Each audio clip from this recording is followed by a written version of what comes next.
Your Steve Jones Show podcast will start shortly. The Steve Jones Show podcast is sponsored by Brewers Outlet, your beverage supermarket on Reagan Street in Sunbury.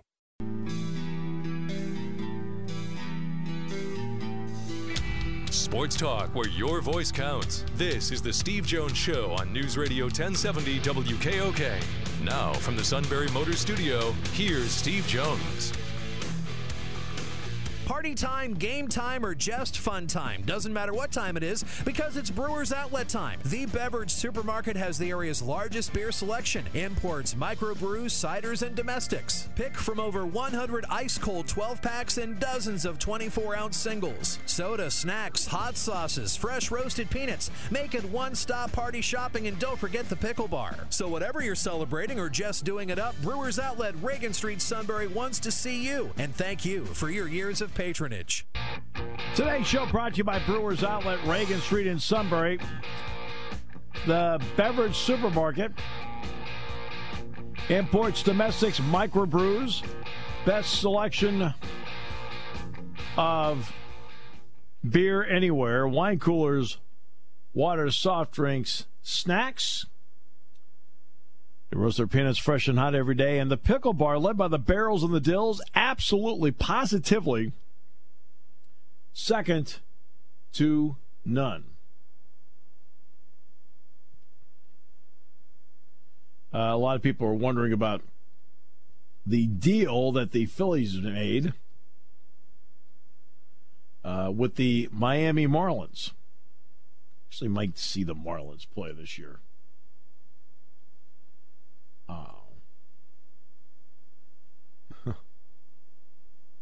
And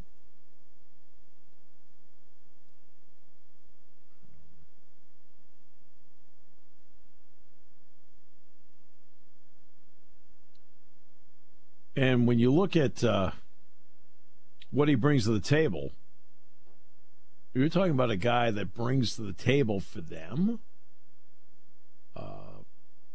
actually a better batting average than Santana and more, and the potential for more power.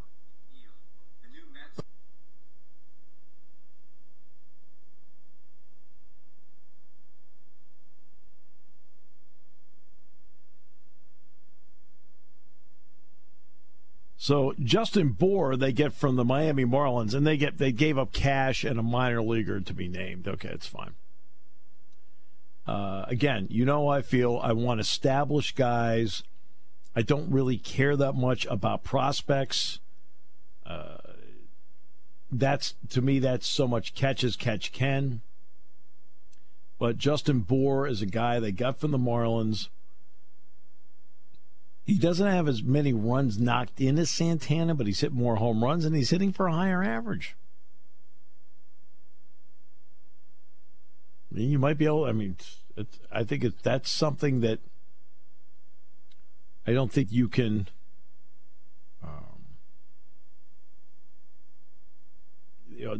picking up an extra bat for a team that is still offensively challenged is not going to hurt. I mean, they need more depth on offense. Okay? This now gives them a top-flight pinch hitter. Okay? And, well, they got Mackenzie Mills for him.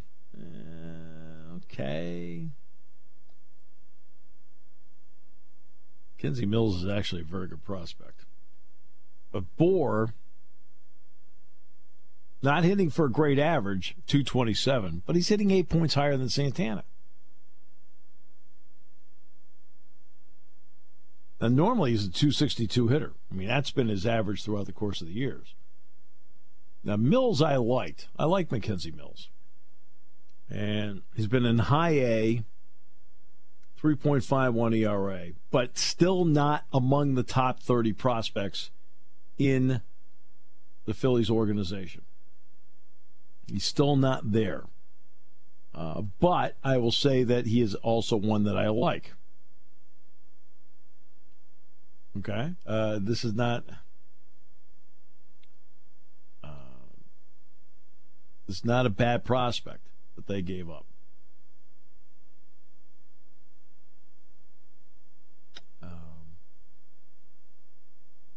but he's also been kind of working his way through. It's taken a long time to get there because the Mackenzie Mills I saw did not pitch for Williamsport. He pitched for Auburn. Okay, they picked him up eventually. They got him actually from the Nationals.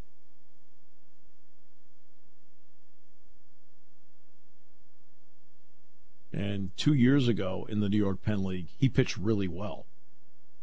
He pitched really well 2 years ago. But again, okay, that was not with Williamsport. So I didn't see Mackenzie Mills at Williamsport. You did. You saw him in an Auburn uniform. Okay? That's what they gave up in the deal. But he's not one of the top 30 prospects in the Phillies organization. All right. So great to have you with us on the show today. Look, it's the calm before the storm. 3 weeks from tomorrow, Penn State football gets rolling. Last night, Saquon Barkley's first carry as a New York Giant was 39 yards. That excited the populace. That was just enough for him to get out of the game. The Steelers, once again, have been accused of using, for the second time now, deflated football. Like, second time, yes. When they played the Giants in a regular season game, the Giants sent info to the league office about the Steelers footballs. Yes. Glass house, throw stones. Well, they threw a football out of the game last night. Look, anything to help Landry Jones, I'm for. So, the Steelers won last night under the category of so what, and the preseason is now off and rolling. I did watch 5 minutes last night. I had a Spikes game last night. They were playing West Virginia, the Pirates affiliate. And I got home in time to watch just enough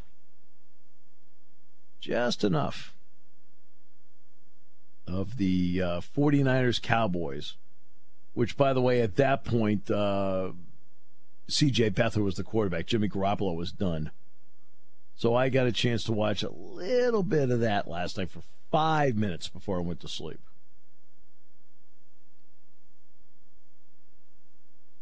You probably watched more of the NFL last night than I did. I got my 5 minutes in because that's what I had.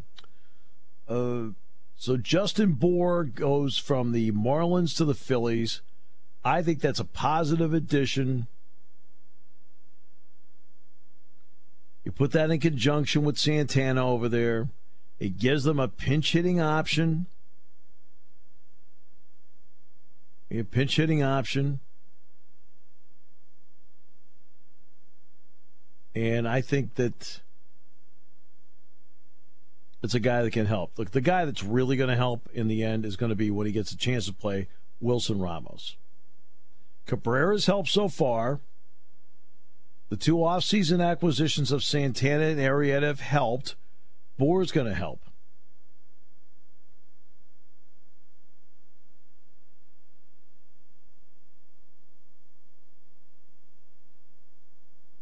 So that's what they have so far. And by the way, they've got, let's see, I think the Red Sox in next week.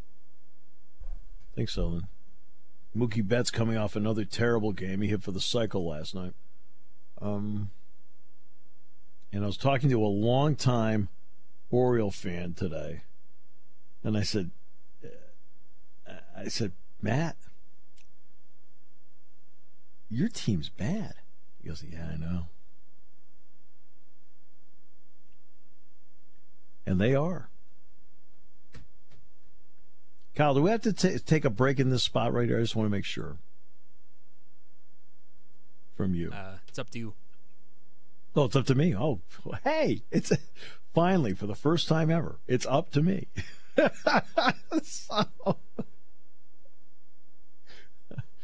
GYT, get yourself together. We'll come back with more in a moment here on News Radio 1070 WKOK, brought to you by Brewers Outlet.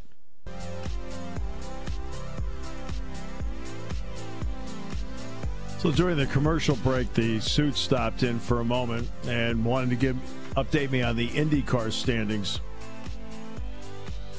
And Kyle and I instantly, Kyle, do you even remember what he said? No, I kind of zoned out. Yeah. I'm not sure. To be honest with you, that just kind of makes you and me average. You won't believe how they're racing right now. No, I'd believe it. All right, so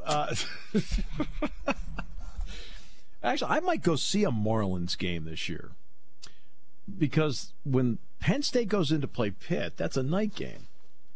And the Marlins are playing the Pirates at 1 o'clock that day at PNC Park. I might walk.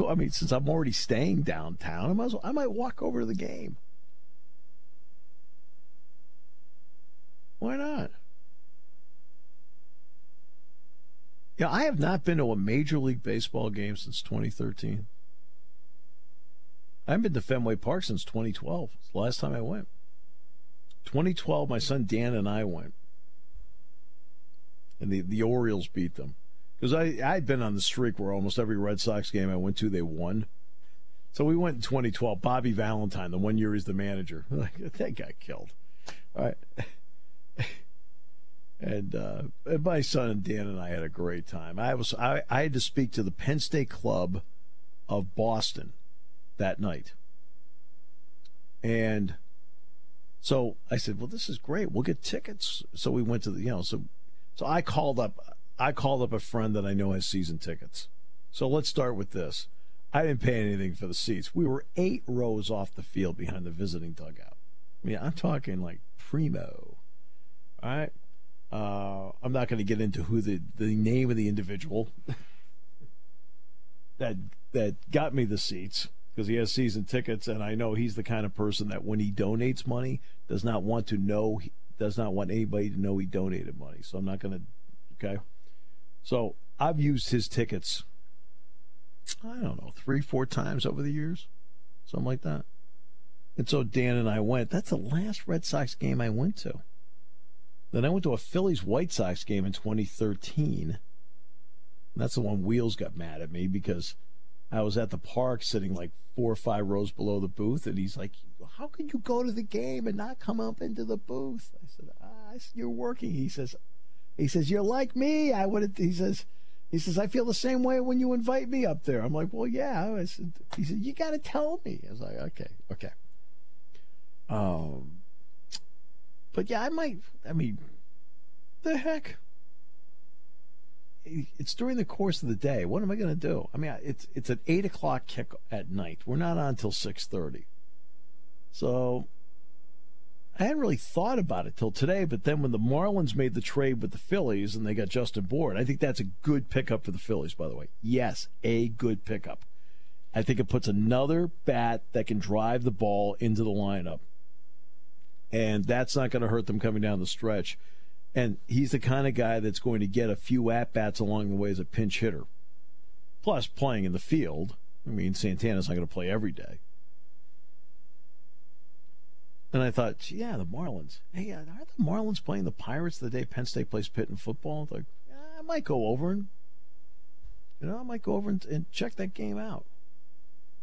Why not? I'm going to be there the night before. The Spikes are not going to make. The Spikes are not going to make the playoffs. The last time when Penn State played Pitt there 2 years ago, in 2016, I actually did not get down to Pittsburgh. Like, first of all, the game was an afternoon game. I didn't get to Pittsburgh until after midnight. I want to say I got there at like 1 in the morning because I was doing a playoff game with the Staten Island Yankees and State College. It was the third and deciding game of the series on that Friday night. I did the game. State College won. I drove down to Pittsburgh, got there like 1, 2 o'clock in the morning, did the game, which was, I think it was a noon game 2 years ago. Finished up, drove back to State College, and then State College started the championship series at Hudson Valley, which is in Newburgh, New York, right in the Hudson River. Got up that Sunday morning, drove to Newburgh, did the game, drove back, and then the Spikes won the championship on Monday night. I remember they were sitting there in that Monday night thinking, okay, you've now done, 6 games in 5 days, or 5 games in 6 games in 6 days. No break. 1 in Staten Island, New York. 3 in State College, 1 in Pittsburgh, and 1 in Newburgh, New York. I'm thinking, clinch this thing tonight, please. It got to that last out. I was like, hey, they won the championship. Great. And then I thought, okay. But I remember thinking, I said, I hope State College wins tonight so they can clinch it for themselves. And you know what? Clinch it to end it. Taking your calls at 800-795-9565. This is the Steve Jones Show on News Radio 1070 WKOK. Now from the Sunbury Motors Studio, here's Steve Jones. Sunbury Motors, 4th Street in Sunbury. Sunbury Motors Kia routes 11 and 15 in Hummel's Wharf. And today's show brought to you by Brewers Outlet. Reagan Street in Sunbury, the beverage supermarket. Oh, it's time to stock up for the weekend. Do it tonight. Enjoy the weekend. It's going to be beautiful. Imports, domestics, microbrews, best selection of beer anywhere. These days, everyone loves selection of beer. Always trying to try new, different, and Brewers Outlet has them all. Wine coolers, water, soft drinks, snacks. They roast their peanuts fresh and hot every day. And the pickle bar is indeed, led by the barrels and the dills, I might add, second to none. All at Brewers Outlet, Reagan Street in Sunbury, the beverage supermarket. All right. Talk with Jessica Marksbury of Golf Magazine in a few moments. But first, we're going to get to this day in sports history. And on this day in sports history, it lines up like this. 1947, William Odom completed a flight that went around the world. He set the solo record by completing the flight in 73 hours and 5 minutes. 1973, for the first time in his career, Arnold Palmer did not make the cut for the final 2 rounds of the PGA Championship. Now, it's interesting that when you see the esteemed list of those who have completed golf's career Grand Slam, Gary Player, Gene Sarazen, Jack Nicklaus, Tiger Woods, you don't see Arnold Palmer's name there. Arnold Palmer won 4 Masters, 2 British Opens, and a U.S. Open. He never won the PGA Championship. Never did. 7 career majors, never won the PGA. 1981 on this date, Pete Rose hit a single and broke the National League all-time hit record, 3,630. Stan Musial had been the previous record holder. All right, and speaking of the PGA Championship, we just talked about that. It has been a big day for Gary Woodling. He's the leader at 10 under par, 1 better than Kevin Kisner, 2 better than Dustin Johnson, who's right in the thick of it. And Brooks Koepka, the 2-time U.S. Open champ, shot a 63. Jessica Marksbury from Golf Magazine. It is always great to talk with her and get her perspective on what's going on. Jessica, welcome back. Oh, well, thank you, as always, for having me. Love chatting to you guys. Yep, same here. I have to ask, you start out, in fact, one of the tweets that you put out from Alan Shipnuck going back to the British Open, to cheer for Tiger Woods now is to believe in the power of redemption. That's about where it is. You got a lot of people riding his coattails right now, and he bounced back today to get the even par. Absolutely. This is, just another example of another week in the what can we expect from Tiger Woods life. Yeah. And, I don't think a lot of people, myself included, really believe that he would contend this week. I think the course is just a little bit too long for him when he's not confident with the driver. But as we saw, when he got the 3-wood out and started hitting the 3-wood off the tee, everything changed. The momentum started to kind of swing in his favor, to use a golf pun. Right. But certainly, I think you gotta root for. I mean, you are rooting for a redemption story, and I love that line in Alan's piece, and I just thought it was spot on. Because at this point, or lose, we're just enwrapped with what Tiger is doing, because with just his story of another one of these things. And that is amazing, because remember, he was, let's face it, he was not the most popular guy. I always felt that when Tiger was in his heyday, and when I'd go out and cover a tournament, I always felt that he had his segment of fans that loved him, but he also had a segment of people following him because he was just that good. He had a segment of people out there hoping he would fail. Now it seems like everybody's on his side because he's had to come back from so much. Right. He's never been like a Ricky Fowler, right? Who's just... Right. I think we lost her there for a second. So what we'll do is we'll redial her back in and talk to her and get back to talking about this topic with her. We'll start with Tiger, and then we'll work our way to others, some of the celebrity interviews that she's had.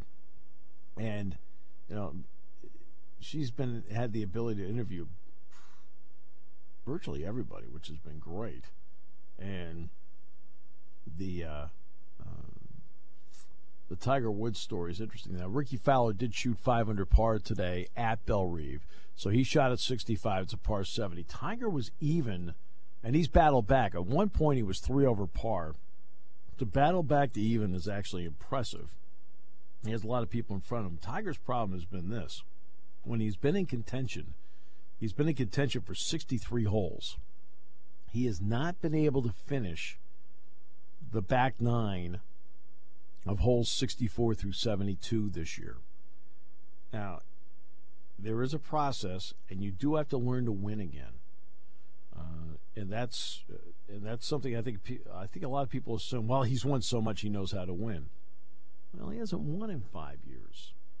And because he has not won in 5 years, there is that element. I always remember Jack Nicklaus talking about, he won the 78 British Open, but then he didn't come back and win again until he won the 1980 U.S. Open. And I remember him openly talking about, hey, look, in my mind, had to learn to win again. Same thing with the 86 Masters. He said, look, it had been a while. I had to learn to win again.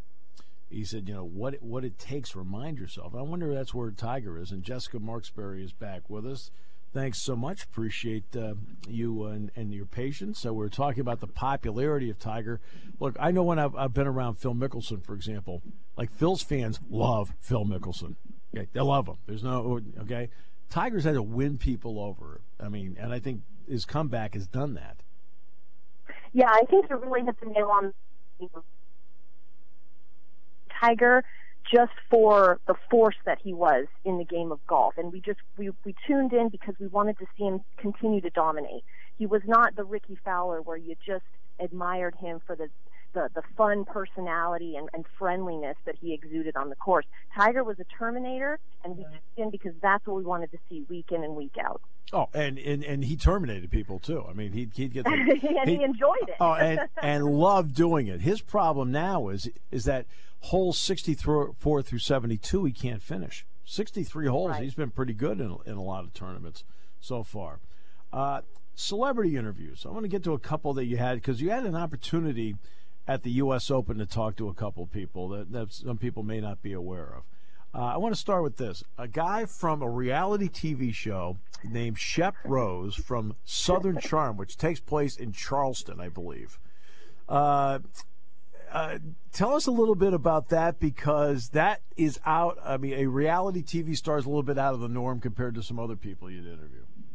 I have to say that was one of the most fun interviews I think I've done, really, over the course of the Around With show. Shep Rose, as you said, reality, he's been the star of 2 shows, Relationship as well as Southern Charm. And Relationship. Okay, great. Yeah, that was a new experience for me, I have to say. But I am a Bravo viewer, so I have to say I was slightly starstruck seeing someone like Shep on the set. that was set up through a PR contact at the USGA, where they just have kind of various athletes and celebrities who come on site to watch the U.S. Open. And Shep was kind of eager to do some media. And it turns out he has like a very stunning golf history in his family. One of his relatives, get this, was based on the golfer, was basically the golfer Jordan from The Great Gatsby. Oh, geez. That character was based on one of his relatives, is what very interesting guy, very funny, loved game, just brought his buddies out, had a great time at Shinnecock. So it was a total up getting to sit down with him. He also found out that Brooks Koepka's actually a fan of his, right? I think we're having trouble connecting with Jessica today. So we'll try it one more time because just want to make sure everything's okay. And with cell phones, this happens. It's just the way it is. But we'll get a couple more questions in with her, and then I know she's got a lot of things she needs to be doing.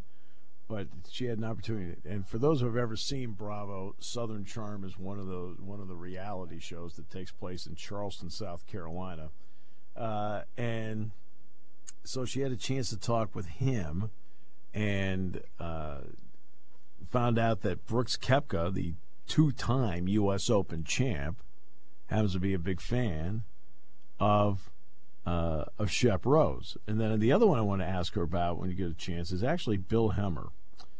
Bill Hemmer is an anchor on Fox News and has played Shinnecock Hills, as a matter of fact.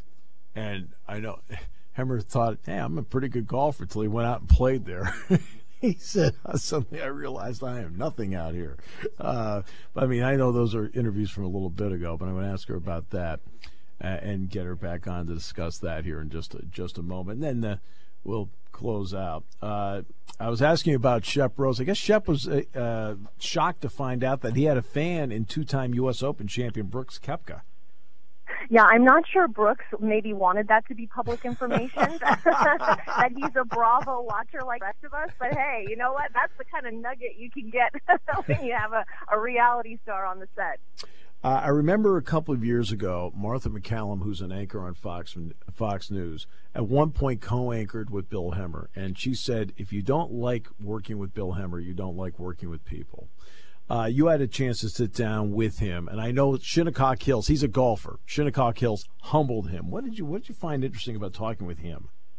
Okay, Martha's right. Bill is a great guy, super fun interview. And as you know, it's always fun to sit down with media types because they just, you tee them up and they go. They know how to talk to the camera. So, but yeah, he basically said that when he played so poorly at Shinnecock, it really kind of was a moment for him to say, look, I need to be good at golf. The course humbled him so much, changed his golf life. So super fun character, the player in the east end of Long Island, so he's very familiar with the great courses that are out there, and really enjoyed having the chance to meet him. Super fun guy, and that'll be appearing most likely in the November issue of Golf Magazine. Looking forward to that. That should be terrific. And I finally want to ask you, when you look at a traditional course like Bellerive, I want to say Ken Venturi won there in '64, I think. When you look at a traditional course like Bellerive, what does that bring to the table for, and what's going to be, this is going to be the last time the PGA is the final major of the year, because it moves up to May in the calendar next year. What are you looking for from this course and the players on it? Because people are asking it a lot.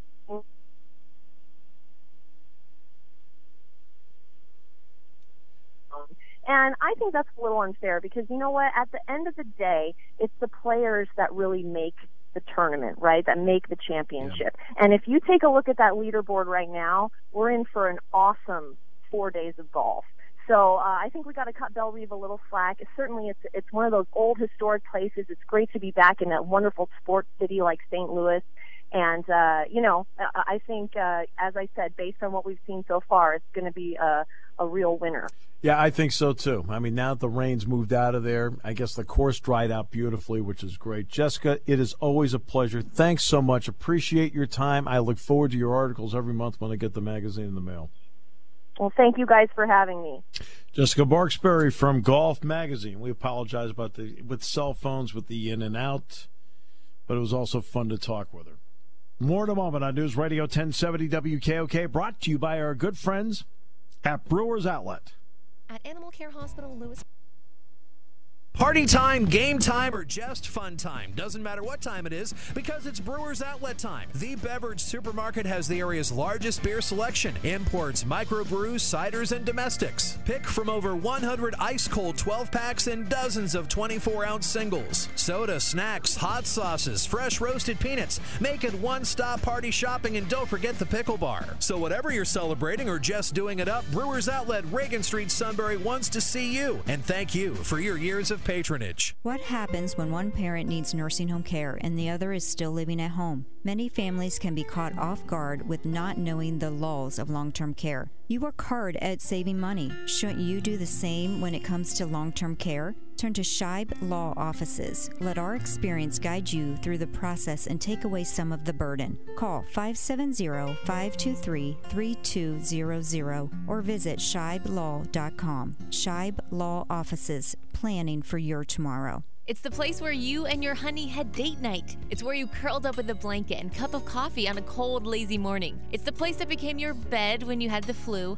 It's the place where your kids jumped up and down on Christmas morning. It's the family meeting place. And from time to time, it's even the dinner table. Well, sort of. It's not just a sofa.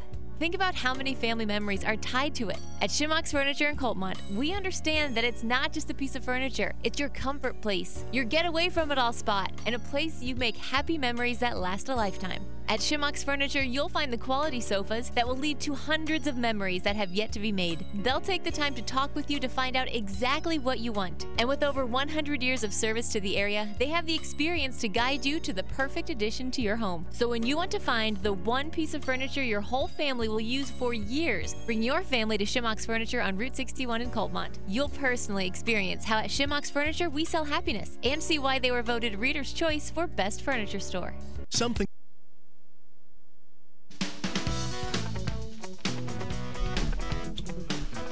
All right, bottom of the sixth inning at Wrigley Field. The Nationals now lead the Cubs 2-0. Nationals right now 5.5 games back of the Phillies in the division. And the Nationals are also 4.5 back of the Braves in the wild card. So that's where they are. The Nationals have been playing better of late. They've won 7 of their last 10. And they lead 2-0 over the Cubs in the bottom of the sixth inning. The wild card scene, again, the Phillies have the one-game lead. The wild card, the Pirates have actually won 3 in a row. In the American League, it's a 2-team race on the second wild card spots between Oakland and Seattle. And right now, Oakland's 2.5 games up on Seattle. Seattle's gone 3-7 their last 10. And they took Felix Hernandez, who has been hit around, and moved him to the bullpen. The Braves right now are 2 percentage points in front of both the Diamondbacks and the Dodgers. Now remember, between Arizona and Los Angeles, one of the two would be the division champ. The Cardinals are 3.5 back, the Rockies are 3.5 back, and now the Pirates are 4 back in the wild card, and the Nationals are 4.5 back in the wild card. So there you are. So the National League wild card and the Giants are 7 back. So those are all the single-digit teams. And let's see, 1, 2, 3, 4, 5, 6, 7, 8, 9 teams in that grouping right there. Somebody will emerge. In the American League, it's the Yankees are clearly in, and it's between Oakland and Seattle. And, of course, the Yankees are trying to catch the Red Sox. They're 8 back right now. Justin Bour was a good pickup by the Phillies today. It gets another bat in that lineup. He's hit 19 home runs this year. He's driven in 54. He's hit 227. Now, what's the biggest problem with Justin Bour as a hitter? All right, the fact is he's 9th in the league in striking out with 111. That is the biggest problem. They gave up Mackenzie Mills. who is not one of the Phillies' top 30 prospects. I thought Mackenzie Mills, when I saw him pitch for Auburn, he was actually with Auburn for 2 years, with the Nationals affiliate in the New York Penn League, was good, but I was not blown away.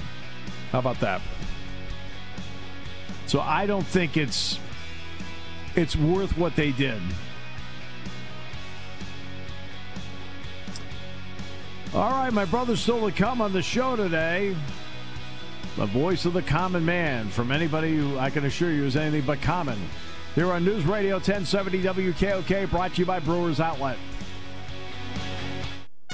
You're listening to News Radio 1070 WKOK Sunbury. You can hear us anywhere in the world with the Sunbury Broadcasting Corporation app.